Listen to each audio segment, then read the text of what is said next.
DNA में आज हम सरकार को एक सुझाव देना चाहते हैं। जिस तरीके से कोरोना काल में केंद्र सरकार ने एक ऐप जारी किया था, उसी तरीके से एक ऐप युद्ध के हालात के लिए भी जारी किया जाए। एक ऐसा ऐप जो युद्ध की स्थिति में लोगों को पहले ही हमले को लेकर अलर्ट कर दे।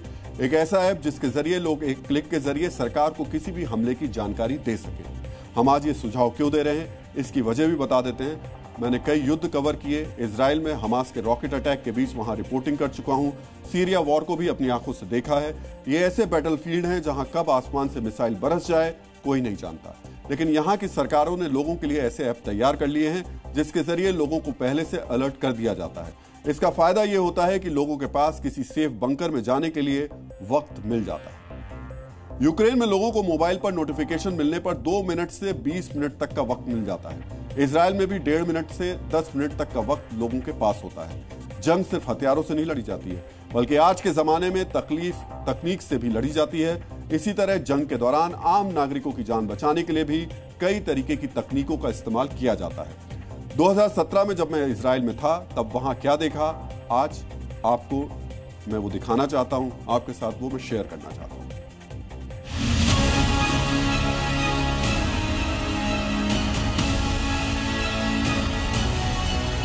यहां पर अगर आप घर के अंदर बैठे हुए हैं, लेटे हुए हैं, सो रहे हैं, अचानक 3 तरीके से आपके पास में अलार्म सिस्टम पहुंचेगा जो बताएगा कि आपके जिस इलाके में आप हैं वहां पर हमला हो चुका है और आपको सुरक्षित होने के लिए सेफ हाउस की तरफ जाना है। पहला, पूरे गांव में अचानक अलार्म बजना शुरू होगा। ये अलार्म सिस्टम इन घर के अंदर लगा हुआ है, जहां सीधे इन लोगों को ये सुनाई देता है और 15 सेकंड के अंदर इन्हें सेफ हाउस के अंदर पहुंचना होगा। मैं आपको लेकर चलूंगा सेफ हाउस के अंदर। दूसरा, यहाँ पर टीवी पर तुरंत ये चीज़ें फ्लैश की जाती हैं और बताया जाता है, स्पेसिफिक इंफॉर्मेशन दी जाती है कि आपके इस इलाके में बमबारी शुरू हो गई, गोलीबारी शुरू हो गई, आप सेफ हाउस पहुंचिए। तीसरा, ये मोबाइल में एक ऐप है। मोबाइल ऐप के जरिए लोगों को तुरंत सूचना दी जाती है कि देखिए आपके इलाके में हमला हो चुका है, लिहाजा तुरंत सेफ हाउस की तरफ जाइए। ये सेफ हाउस है जो कि पहले तो इस मोटी चादर के दरवाजे से बंद होता है। ये इसलिए किया गया है ताकि अगर सिर्फ गोलीबारी बमबारी नहीं, अगर आतंकवादी इस जगह घुस आते हैं तो अगर आपने इसको अपने अंदर से बंद कर लिया तो फिर अगर इस पर गोलियां बरसाई जाएं तो बुलेट प्रूफ है, वो अंदर आ नहीं पाएंगी और इसको खोलना भी नामुमकिन है। एक ये सेफ हाउस है जो कि डिफेंस में मिनिस्ट्री ने, आर्मी ने तैयार किया है। यहाँ बिल्कुल बाकायदा लोगों ने अपना रहने का इंतजाम कर रखा है।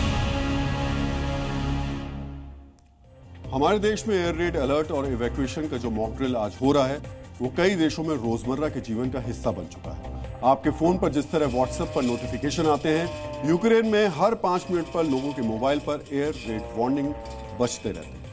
हमारी सहयोगी शिवांगी ठाकुर 2022-23 में यूक्रेन में मौजूद थी। उनकी उस वक्त की एक रिपोर्ट हम आपको दिखाते हैं ताकि आप समझ सकें कि एयर रेड अलर्ट के लिए मोबाइल एप्लीकेशन क्यों जरूरी है। जरा आप ये एयर सायरन सुनिए, आपको सुनाने की कोशिश करेंगे।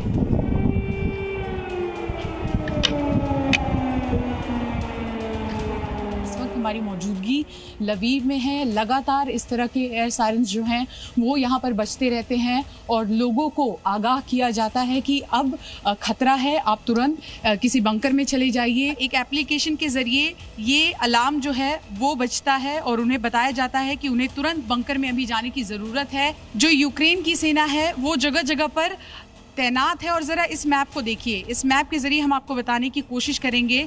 हम भी इस वक्त बंकर में हैं और ये जितने भी इलाके आपको दिख रहे हैं जो रेड कलर में हैं, ये सभी इलाके वो इलाके हैं जहां पर अलार्म इस वक्त बजा है, जिसमें लवीव, कीव, ये सभी इलाके हैं।